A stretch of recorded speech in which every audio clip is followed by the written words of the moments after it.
ഈശോ മിശിഹായ്ക്ക് സ്തുതിയായിരിക്കട്ടെ. ഇതെല്ലാവരോടും പറയണം, എല്ലാവരും ഇത് അറിയണം. മാനന്തവാടി രൂപതയിലെ പ്രശസ്ത മരിയൻ തീർത്ഥാടന കേന്ദ്രമായ കല്ലോടി പള്ളിയിൽ അനുഗ്രഹദായകമായ ദിനങ്ങളുമായി ഒരു തിരുനാൾ കൂടി ആഗതമാകും.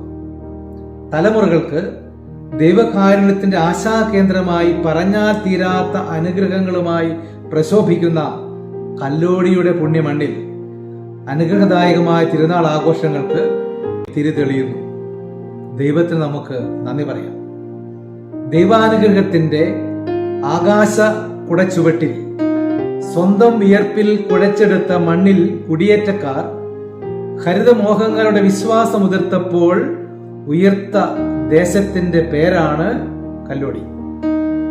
1943 ഏപ്രിൽ 23 വിശുദ്ധ ഗീവർഗീസ് സഹദായുടെ തിരുനാൾ ദിനത്തിൽ വിശുദ്ധന്റെ രൂപം സ്ഥാപിച്ചുകൊണ്ട് വിശുദ്ധ ഗീവർഗീസ് സഹദായുടെ നാമധേയത്തിലുള്ള ഈ ദേവാലയത്തിൽ ഭാഗ്യസ്മരണാർഹനായ റവറൻഡ് ഫാദർ അലോഷ്യസ് ഡിസിൽവ പ്രഥമ ദീപബലി അർപ്പിച്ചു. അന്നു മുതൽ ഇന്നോളം ദൈവജനത്തിന്റെ ആധ്യാത്മിക ഭൗതിക വളർച്ചയ്ക്ക് വേണ്ടി ആഴമേറിയ വിശ്വാസത്തിന്റെ പിൻബലത്തോടെ പ്രാർത്ഥനയുടെ കരുത്തിൽ ധൈര്യവും പുലർത്തിയ ബഹുമാനപ്പെട്ട വൈദികരും സന്യസ്തരും വയലേലകളിൽ ഹരിത കവിത എഴുതിയ കുടിയേറ്റക്കാരും സമഭാവനയുടെയും സംഘജീവിതത്തിന്റെയും തുകിലും ഉണർത്തിയ ഈ നാട്ടിലെ സമസ്ത ജനവിഭാഗവും ചേർന്നാണ് കല്ലോടിയായി ഇന്നത്തെ രീതിയിൽ ചമയിച്ചത്, ഇന്നും ചലിപ്പിക്കുന്നത്.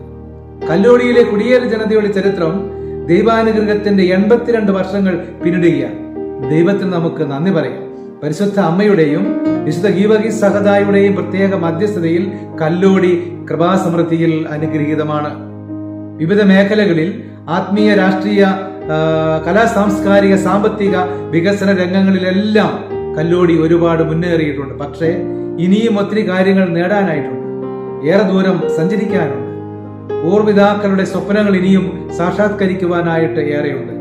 ഇടവക ഒരു കുടുംബം എന്ന ചിന്തയോടെ ഒരുമയോടെ മുന്നേറുന്ന ദൈവജനം ഉണ്ടാകുമ്പോൾ നേടാനുള്ളവയെക്കുറിച്ചുള്ള സ്വപ്നങ്ങളോടൊപ്പം നേടിയവയെക്കുറിച്ച് നമുക്ക് അഭിമാനിക്കാം.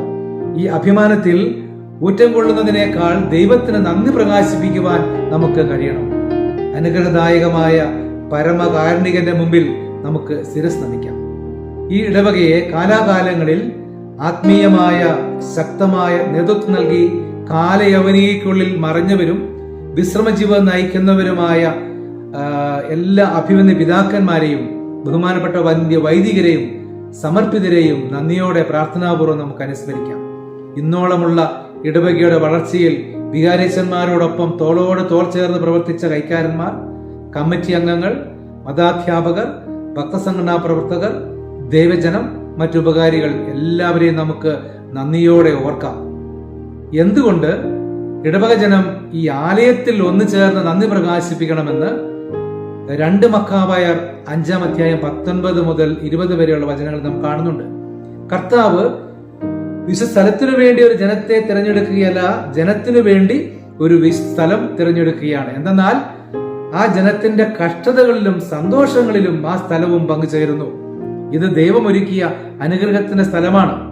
ഇവിടെ വീണ്ടും തിരുനാൾ ആഘോഷങ്ങൾക്ക് ഒരിക്കൽ കൂടി തിരിതെളിയുമ്പോൾ തിരുനാൾ ആഘോഷങ്ങളിൽ പങ്കുചേർന്ന് നാളിതുവരെ കാരുണ്യപൂർവ്വം വഴി നടത്തിയ ദൈവത്തിന് നന്ദി പറയുവാനും ജീവിതത്തിന്റെ തുടർപാതകളിലേക്ക് അനുഗ്രഹങ്ങൾക്കായി പ്രാർത്ഥിക്കുവാനും അനുഗ്രഹീതരാകുവാനും ഏവരെയും ഏറെ സ്നേഹത്തോടെ കല്ലോടിയിലേക്ക് സ്വാഗതം ചെയ്യുന്നു. നല്ല ദൈവം കൂടെ ഉണ്ടാകട്ടെ. ദൈവം നമ്മെ എല്ലാവരെയും അനുഗ്രഹിക്കും.